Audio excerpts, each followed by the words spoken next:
সুপ্রিয় দর্শক সবাইকে স্বাগত জানাচ্ছি কাজী অ্যান্ড কাজেটি নিবেদিত এটা নিউজের প্রতিদিনের আয়োজন হ্যাপেনিং পয়েন্টে। আপনাদের সঙ্গে পুরো আয়োজন জুড়ে থাকছি আমি বাবলি ইয়াসমিন। আমার সঙ্গে সম্মানিত একজন অতিথি এই মুহূর্তে স্টুডিওতে উপস্থিত আছেন, পরিচয় করে দেব তার সঙ্গে আছেন মোহাম্মদ লোকমান হোসেন, ব্যবস্থাপনা পরিচালক, আলোক হেলথ কেয়ার অ্যান্ড হাসপাতাল। আপনাকে স্বাগত জানাই এই আয়োজনে।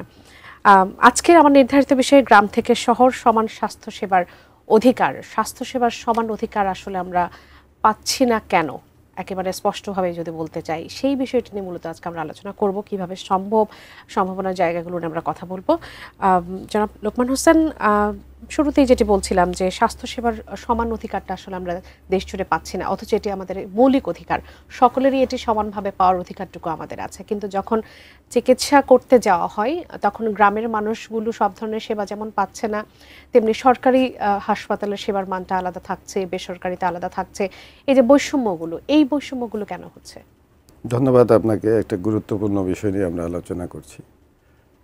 প্রথমে ধন্যবাদ জানাই দর্শকবৃন্দকে। আমি বলতে চাই আপনার প্রশ্নের আলোকে যে বৈষম্য এটা কিন্তু উপলব্ধি এবং একটা প্রাপ্তির জায়গা থেকেই উপলব্ধিটা জন্মায়। আসলে গ্রাম থেকে শহরে এই জায়গায় যে কমতি আমরা লক্ষ্য করি, সেখানে গ্রামে কিন্তু শুরু হয়, আমরা যদি চিন্তা করি সব জায়গায় ফার্স্ট এইড আছে, ফার্স্ট এইডটা শুরু হয়। ধরেন একজন মা এখন অসুস্থ হলো, তাকে কিন্তু প্রাথমিক কেন্দ্রে যেতে হবে, মানে কমিউনিটি ক্লিনিকে যেতে হবে। সেখানে যদি তার প্রাথমিক চিকিৎসাটা হয়, সেটা যদি আন্তরিক হয়, তাহলে এটা কিন্তু কমে যাবে। আপনার প্রাপ্তির সাথে সাথে তার যে উপলব্ধিটা যে বৈষম্য হচ্ছে, না আসলে বৈষম্য না, ওখানে তো অল্প কিছুই পাবে, ফার্স্ট এইড পাবে। তারপরে যদি মনে করেন একটা মায়ের কোনো গাইনোকোলজিক্যাল কোনো সমস্যা বা যে কোনো ধরনের সমস্যা, তার উপযুক্ত জায়গায় তাকে পৌঁছাইতে হবে। ফার্স্ট এইডটা দেওয়ার সাথে সাথে সেই ফার্স্ট এইডটা যদি আমরা সঠিক সময়ে অত্যন্ত অতি অল্প সময়ের মধ্যে দেই, তাহলে কিন্তু তার প্রাপ্তিটা হলো, তার উপলব্ধিটা ভালো হবে। আমি যদি এখানে একটু জিজ্ঞেস করি যে আপনি যখন একজন মায়ের চিকিৎসার কথা বলছেন বা গাইনো চিকিৎসার কথা বলছি, যেমন এখন হচ্ছে বর্ষাকাল, হ্যাঁ, সাপে কাটা রোগীর সংখ্যা অনেক বেশি, কিন্তু আমরা জানি একেবারে শহরের বাইরে যেসব আছে, প্রত্যন্ত অঞ্চল আছে, সেখানকার যে স্বাস্থ্যসেবা, সেখানে একজন সাপে কাটা রোগীকে যে প্রাথমিক চিকিৎসাটা দেওয়া হবে সেই ব্যবস্থাটাও সেখানে নেই। আমরা পত্রপত্রিকা থেকে শুরু থেকে বিভিন্ন গণমাধ্যমে কিছুদিন আগের খবরে ওটা দেখেছি, সেখানে কিন্তু পর্যাপ্ত স্বাস্থ্যসেবাটা সেখানে দেওয়া হচ্ছে না। সেখানে কেন দেওয়া হচ্ছে না? এটা হলো একটা অনেকটা বলা যাবে যে ডিস্ট্রিবিউশনের সমস্যা এবং লোকবলের সমস্যা। আপনি ধরেন ভ্যাকসিন, সাপে কাটার পরে ভ্যাকসিনের প্রয়োজন পড়বে। ভ্যাকসিনটা যদি উপজেলা হাসপাতালে অ্যাভেলেবেল থাকে, তাহলে কিন্তু এই অপ্রাপ্তিটা থাকবে না, এই বৈষম্যটা থাকবে না। অর্থাৎ ওইখানে ভ্যাকসিনগুলো, সাপে কাটার ভ্যাকসিনগুলো অ্যাভেলেবেল করতে হবে এবং উপযুক্ত প্রয়োগ করার উপযুক্ত লোক লাগবে। এই জায়গার থেকে আমাদের মনে হয়, আপনি দেখেন বিভিন্ন পত্রিকা, আমাদের ইলেকট্রিক মিডিয়ার খবরে আমরা জানতে পারি যে আমাদের লোকবলের সংকট রয়েছে। শুধু ডাক্তার না, ডাক্তার, নার্স, ফার্মাসিস্ট, অন্যান্য কলাকৌশলী যেখানে থাকা দরকার একজন 50 জন ডাক্তার, সেখানে হয়তো 20 থেকে 30 জন আছে, তাহলে 20 জন কিন্তু কম। 5 জন যদি কম থাকে সেটাকে কভার করা যায়। আর সেই জায়গায় যখন আপনার একজন ডাক্তার, আপনি যদি মনে করেন যে এটা উপজেলা হাসপাতাল বা ইউনিয়ন সাব সেন্টারে চিন্তা করেন, একজন ডাক্তার যদি 50 জন রোগী দেখে, এটাও বেশি। একজন ডাক্তার কিন্তু 30 থেকে 40 জন, এটা WHO তো একটা গাইডলাইন দিয়েছে এবং জনগণের একটা আকাঙ্ক্ষা আছে যে কেউ বলেছে 20 মিনিট ধরে রোগী দেখুক, কেউ বলেছে 5 মিনিট ধরে দেখুক, কেউ বলেছে 10 মিনিট ধরে দেখুক। একটা জিনিস সে যদি কল্পনা করেন, একটা রোগী দেখতে কিন্তু একটু সময় দরকার, 5-7 মিনিট 10 মিনিট সময় তো দরকার। সেই জায়গায় ডাক্তাররা হয়তো ওইটুকু দিতে পারছে না। এটাকে এই জন্য বৈষম্য বলা হচ্ছে। আসলে কিন্তু বৈষম্যের জায়গাটা অন্য জায়গায়, অর্থাৎ সেবার যে মান, সেখানে কোনো বৈষম্য আসলে সেভাবে নেই। সেবার মান যদি কম থাকে, আপনি অ্যারেঞ্জমেন্টের কম থাকলে তো সেবার মান কম হলো।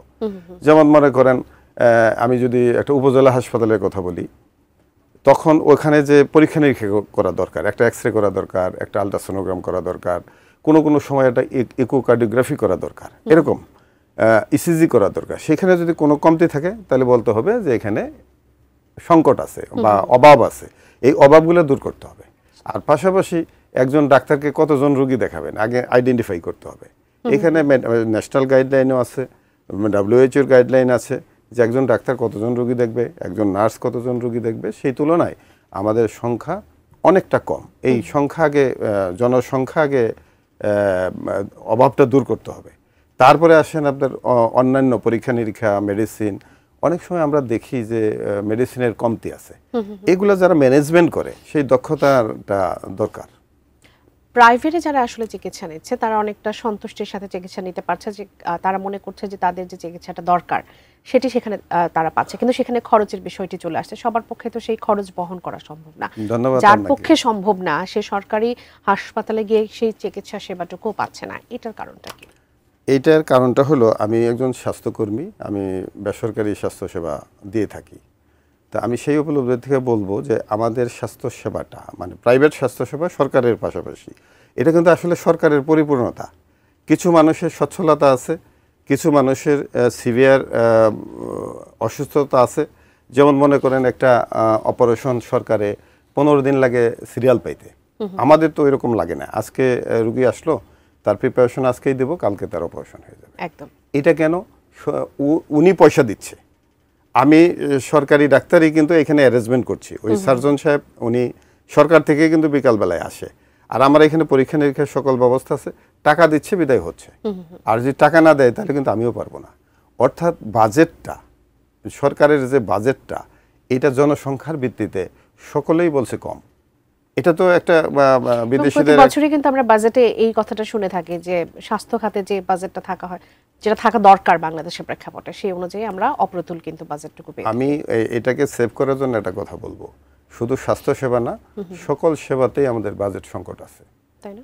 সকল সেবা। আপনি রাস্তাঘাটের অবস্থা দেখেন, আপনি আইন শৃঙ্খলার অবস্থা দেখেন, পর্যাপ্ত পুলিশ নাই, পর্যাপ্ত রাস্তাঘাট সুন্দর নাই।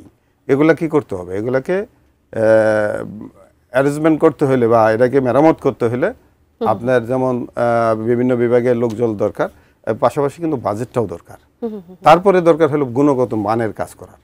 যেমন আমাদের রাস্তাঘাট 1 বছর 2 বছরের মধ্যে শেষ হয়ে যায়, এটাকে আর গুণগত মানে নিয়ে ম্যানেজমেন্টের বিষয়টি এখানে চলে আসছে যে আমরা আসলে যে ইকুইপমেন্টগুলো এখনো দেয়া আছে বিভিন্ন শহরের বাইরে গ্রামাঞ্চলে, সেগুলো ম্যানেজমেন্টে প্রপারলি হচ্ছে কিনা। আমরা অনেক সময় দেখি যে ইকুইপমেন্টগুলো আসলে নষ্ট হয়ে পড়ে আছে, সেটা ব্যবহার করা হচ্ছে না, নানান জটিলতা থাকে সেখানে।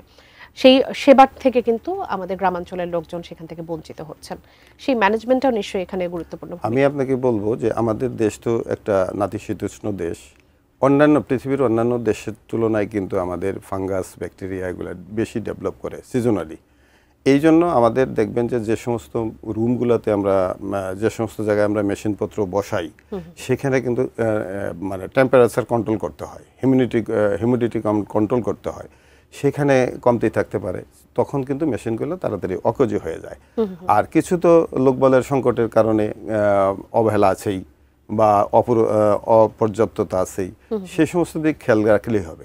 আপনাকে আজকে একটা উদাহরণ দিয়ে বলি, আমাদের মাননীয় প্রধান উপদেষ্টা মালয়েশিয়াতে বলছেন এখন পৃথিবীতে যোগ্য মানুষের দরকার এবং যে পারবে তাকে দরকার। এটা কিন্তু অনেক বড়, এটা রিসার্চ করলে অনেক বড় কথা বলছেন। এটাকে উপলব্ধি করে যদি আপনি তাকান, সকল জায়গায় সলিউশন আসবে। যোগ্য লোকের দরকার, আমাদের দেশে এখন যোগ্য লোক দরকার, পাশাপাশি ওই লেভেলের ওই মানবিকতার মানুষ দরকার। সেই জায়গায় যদি ওই নেতৃত্ব কায়েম করা যায়, আর পাশাপাশি সরকারের ডিপার্টমেন্টগুলোকে যদি সঠিকভাবে নেতৃত্ব দেওয়া হয়, আমি মনে করি যে এটা আমরা অচিরেই কাটিয়ে উঠতে পারবো। বাজেট লাগবে, কিন্তু আমাদের কিন্তু বাজেট একেবারে সাধারণ বাজেটে কিন্তু এর পরিবর্তন সম্ভব না। প্রথম টার্গেট, তারপরে বাজেট, তারপরে নেতৃত্ব এবং বাস্তবায়ন। আমরা সেই সমাধান নিয়ে একটু কথা বলবো, যেহেতু এতক্ষণ আমরা সংকটগুলো নিয়ে কথা বলছিলাম। একটা বিরতি নেবার সময় হয়ে গেছে। দর্শক, কাজী অ্যান্ড কাজেটি নিবেদিত হ্যাপেনিং পয়েন্টের সময় হলো একটা বিরতি নেবার। ফিরে আসছে কিছুক্ষণের মধ্যে, সঙ্গে থাকুন।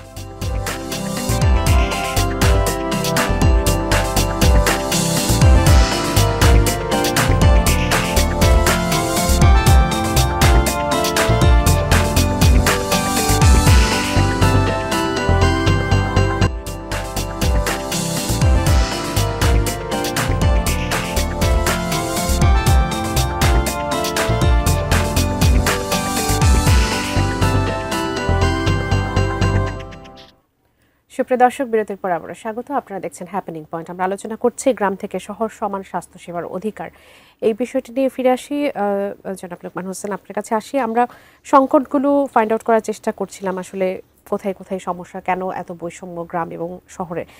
আমরা যখন পাহাড়ি অঞ্চলের নানান সংকটের কথা বলি তখন একটা টার্ম বারবার সামনে চলে আসে, সেটা হচ্ছে টেলিমেডিসিন।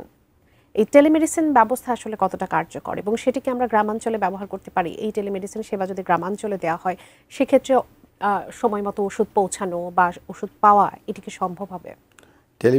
টেলিমেডিসিনটা কি এটা আপনাকে আমি বলি। টেলিমেডিসিনটা হলো যে একটা উপজেলা স্বাস্থ্য কমপ্লেক্সে যদি সরকারেরটা বলি, ধরেন ওখানে সব বিষয়ের বিশেষজ্ঞ নাই, একজন দুজন থাকে, এখন হয়তো গাইনি থাকে, মেডিসিন থাকে, তাহলে একজন কার্ডিওলজিস্ট ওখানে অনেক উপজেলাতে নাই। তাহলে কার্ডিওলজি যদি 10টা রোগী দেখাইতে হয় তাহলে জেলার থেকে দেখাইতে হবে। তাহলে জেলার যে কার্ডিওলজিস্ট উনি একজন যদি থাকে, একজন দুইজন, তাহলে পুরো জেলাতে দেখতে পারবে না। তখন টেলিমেডিসিনটা কার্যকরী হয়। টেলিমেডিসিনটা ধরেন উপজেলাতে একজন এমবিবিএস ডাক্তার থাকলো, মানে ইয়েতে ভার্চুয়ালি যুক্ত হলো, যুক্ত হওয়ার পরে সকল রিপোর্ট মানে হোয়াটসঅ্যাপে পাঠাই দেওয়ার পরে যে চিকিৎসাটা হবে 19-20, রুগীও দেখতেছে ডাক্তারকে, রুগীর সাথেও কথা বলতেছে। এইটা অ্যাওয়ারনেসটা দরকার। এটা খুব বেশি অ্যাওয়ারনেস করতে করতে করতে করতে জনগণের কাছে গ্রহণযোগ্য হয়ে উঠবে। কিন্তু এখানে দেখা যায় যে আমরা যারা আছি এটাকে বেশি অ্যাওয়ারনেস করছি না। কেন? এমনিতেই ডাক্তারদের স্বল্পতা আছে। আমি যদি ঢাকাতে, আমি করোনার সময় প্রচুর পরিমাণে সার্ভিস এটাতে দিয়েছি। একটা হলো বাসার থেকে রুগীরা বাসায় থাকতো, আমাদের ডাক্তাররা ইয়ে থেকে মানে আমাদের হসপিটাল বা বাসার থেকে আমরা কানেক্ট করতাম, উনি বাসায় থাকতো, রুগী বাসায় থাকতো, মাঝখানে আমাদের মেডিকেল অফিসাররা থাকতো। তাহলে দুজনেই যুক্ত হলো, কথা বলতেছে, পেমেন্টটা বিকাশের মাধ্যমে বা নগদের মাধ্যমে নিতাম। এই যে এই অবস্থাটা যখন করোনা চলে গেল, এটাও আমরা এখনো আমাদের আছে, আমাদের দুই চারজন ডাক্তার কিন্তু করে। এটাকে এনকারেজ করলে এটা হবে কি, সবাই বিশেষজ্ঞ ডাক্তারদের সার্ভিসটা পাইতে পারে। আপনি যেটা বলছেন যে এখনো যারা দু একজন, সেটা তো ব্যক্তিগত ব্যক্তিগত না, আমাদের সাহায্য নিয়েই করে, আপনাদের সাহায্য নিয়ে করে। কিন্তু সেটা যদি আরো ভ্যাস্ট আকারে আসলে যদি হয়, যদি সরকারিভাবে সেটির একটি সুযোগ তৈরি করে দেওয়া হয়, সেক্ষেত্রে গ্রামাঞ্চলে বা পাহাড়ি অঞ্চলে যেসব দুর্গম এলাকা আছে যেখানে আসলে যোগাযোগটা কিছুটা কঠিন, মানে আমাদের ম্যানিফেস্টোটা কি, মানে আমাদের টার্গেটটা কি, টার্গেট নির্ণয় করলে এটা সম্ভব। আমাদের ধরেন পূর্ণ বাস্তবায়ন বাজেট তো নাই, যে বাজেটটা আছে এটাই যদি সুন্দরভাবে করা যায় তাহলে মানুষের সাধারণ স্বাস্থ্য রক্ষা হবে। সেক্ষেত্রে ইচ্ছা শক্তিটা এখন সবথেকে বেশি। হ্যাঁ, ইচ্ছা শক্তি। এক হলো বিশেষজ্ঞ ডাক্তারদের চিকিৎসা, উন্নত মানের পরীক্ষা নিরীক্ষা, এবং এই যে বিদেশে যাওয়ার যে প্রবণতা, এটা ফিরাইতে হলে বড় ধরনের একটা কমিটমেন্ট আসতে হবে। এটা ফেরানোর জন্য তো বিশ্বাসটা ফেরাতে হবে যে আমি এখানে প্রপার ট্রিটমেন্টটা পাবো, যেটা আমি বাইরে যেয়ে পাচ্ছি। বিশ্বাসটার মধ্যে আপনার সরকারের অনেক লক্ষ লক্ষ কাজ করার সুযোগ আছে। এই কাজগুলো সরকার করছে, কিন্তু লোকবলের সংকটের কারণে আমার ধারণা যে এইটা একটু ধীরগতি। এটা হলো বাজেট লাগবে, সরকারের লোকবল লাগবে, সরকারের কারা নেতৃত্ব দেবে। আমি আবার আরেকটা কথা, আমি মাননীয় প্রধান উপদেষ্টার কথাই বলছে যে এখন যোগ্য ভালো মানুষের দরকার, এবং যিনি পারবেন তাকে ওই জায়গায় দেওয়া দরকার। আসলে কি, সব ধরেন, আমি যদি আপনাকে কল্পনা করি, সবাই কিন্তু সব ধরনের সব মানুষই সুনামধন্য পরিচালক হইতে পারে না, সুনামধন্য ডিজি হতে পারে না, সুনামধন্য সচিব হইতে পারে না, সুনামধন্য এমপি মন্ত্রী হইতে পারে না। সবার কিন্তু এক ধরনের গ্রহণযোগ্যতা থাকে না। আবার ধরেন আমাদের দেশে যেমন, এখন আমি সাহস করে একটা কথা বলি, যোগ্য তাকে বলা হয় যার পেশি শক্তি আছে। আসলে না, যোগ্য তো হবে যে বিচক্ষণ, যে সৎ। আমরা একেবারে শেষ মুহূর্তে যেহেতু আছি, একদম শেষ প্রশ্নটা একটু করতে চাই। আমরা দেখি দেশের বাইরে তার একটা রাষ্ট্র তার জনগণের জন্য নানা ধরনের সেবা আসলে দিয়ে থাকে, স্বাস্থ্যসেবা তার মধ্যে একটা অন্যতম। আমাদের দেশের স্বাস্থ্য বীমা বিষয়টা খুব বেশি আসলে প্রচলিত নয়। আপনার কাছে কি মনে হয় যে স্বাস্থ্য বীমাটার যে সেবা, এটি যদি দেওয়া সম্ভব হয় সেক্ষেত্রে এটা কতটা উপকারী হতে পারে? এটা অনেক বড় উপকার হইতে পারে। যেমন মনে করেন যে খাদ্যের বাজেট বা জীবনযাপনের বাজেট তৈরি করা যায়, কিন্তু চিকিৎসার কোনো বাজেট তৈরি করতে পারবেন না। আজকে যে সুস্থ আছেন, কালকে যে আপনার বড় ধরনের অপারেশন লাগবে না বা চিকিৎসা লাগবে না, এটা কিন্তু কোথাও বলা নাই। সেই জন্য সারা পৃথিবীতে যারা এই স্বাস্থ্য ব্যবস্থাকে অনেক উন্নত পর্যায়ে নিয়ে গেছে, বেশিরভাগ দেশগুলোতে স্বাস্থ্য বীমা গ্রহণ করেছে, আপনি দেখবেন। আর কিছু কিছু উন্নত দেশগুলো সরকারই প্রোভাইড করে। এই দুইটা জায়গায় হয় সরকার প্রোভাইড করতে হবে ফুল প্রেজেন্টে, আর না হলে স্বাস্থ্য বীমায় আসতে হবে। বীমাটা কি, আমি আজ থেকে 25 বছর আগে আমি লন্ডনে গিয়েছিলাম, 25 বছর আগে লন্ডনে দেখেছি যে একটা হেলথ কার্ড ছাড়া চাকরি হয় না, একটা হেলথ কার্ড ছাড়া ইউনিভার্সিটিতে ভর্তি হওয়া যায় না, এবং বেতনের থেকে একটা অংশ তারা প্রিমিয়াম কেটে নেয়, মানে বিমার যে প্রিমিয়ামটা থাকে ইনস্টলমেন্ট সেটা কেটে নেয়। ওই ব্যবস্থাটা আসতে হইলে সরকারের বড় ধরনের একটা চ্যালেঞ্জ আছে এবং বড় ধরনের একটা কমিটমেন্ট আছে, আমরা এটা করব, করলে এটা ভালো হবে। কেন ভালো হবে? যেটা প্রান্তিক লেভেলের মানুষ যারা একেবারে পথগলি রাস্তায় থাকে মানে চিকিৎসা তাদের বাইরে তো যে একটা সরকার আতঙ্ক, প্রোভাইড করবেই। সেটা অন্ততপক্ষে মানুষের কমবে। যেমন আমাদের মতো আপনার মতো মানুষ বিমার প্রিমিয়াম দিয়ে মানে কিস্তি দিয়ে আমরা চিকিৎসা নিতে পারবো। এটা বড় ধরনের কাজ, কিন্তু বাস্তবায়ন করতে পারলে দেশের অবস্থা ভালো হবে। আপনারা আপনাদের দায়িত্বশীল জায়গা থেকে এগুলোকে প্রমোট করবেন কিনা? আমি সবসময় প্রমোট করি, আমি গরিবের জন্য কাজ করি। যেমন আমাদের ওখানে 1000-1200 টাকা তার ডাক্তার নর্মালি দেখাচ্ছে। কিছু কিছু সংস্থার সাথে যেমন গার্মেন্টস বিভিন্ন সমিতির সাথে আমরা করেছি, কন্ট্যাক্ট করেছি, 200 টাকায় দেখাই এবং টেস্টও অনেক অপেক্ষাকৃত কম মূল্যে করাই। আমরা যে গরিবের অংশ করি না তা না, কিন্তু আমাদের সীমাবদ্ধতা আছে। আমরা তো কোনো সাবসিডি পাই না সরকারের জন্য, আমাদের ওখান থেকে ইনকাম করে কিন্তু আমাদের সমস্ত ব্যয় বহন করতে হয়, আমাকেও চলতে হয়। অতএব এই প্রাইভেটগুলো সরকার নিয়ন্ত্রিতভাবেই চলছে। আমি মনে করি সরকার কাজ করছে, ভালো হবে ইনশাআল্লাহ। অসংখ্য ধন্যবাদ জনাব লোকমান হোসেন আমাদের আয়োজনে যুক্ত হওয়ার জন্য। আপনাকে ধন্যবাদ, এটিএন নিউজের কর্তৃপক্ষকে ধন্যবাদ আমাকে কথা বলার সুযোগ দেওয়ার জন্য। সুপ্রিয় দর্শক, হ্যাপেনিং পয়েন্টের আজকের আয়োজনে পর্যন্তই। আগামী পর্ব দেখার আমন্ত্রণ জানিয়ে আজ এখান থেকে বিদায় নিচ্ছি। ধন্যবাদ এতক্ষণ সঙ্গে থাকার জন্য।